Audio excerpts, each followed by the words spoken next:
বাসায় যখন কাঁচা কোনো বাজারঘাট থাকে না, তখন গৃহিণীর ভরসা ডাল। এই ডালটাকে একটু ঘষে বেঁচে সুন্দর করে রান্না করে দিলে একবেলার খাবারটা হয়ে যায়। একটু পরিষ্কার করে ধুয়ে হলুদ, লবণ, একটু বেশি পেঁয়াজ, রসুন আর শুকনা মরিচ, যদি কাঁচামরিচ থাকে তাহলে কাঁচামরিচ হলেই ভালো হয়। আমার কাছে অবশিষ্ট ছিল না, তাই শুকনা মরিচই ভরসা, সাথে একটু বেশি করে সরিষার তেল।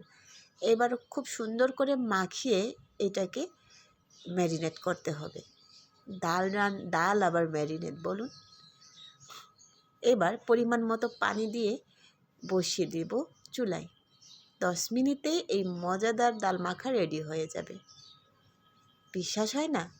একবার ট্রাই করে দেখবেন। দেখবেন আপনার সময়ও বাঁচবে আর বাড়ির মানুষগুলোও চেটেপুটে খেয়ে নেবে।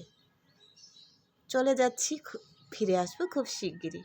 বাচ্চাকে খাবার দিব, স্কুলে চলে যাবে যে এই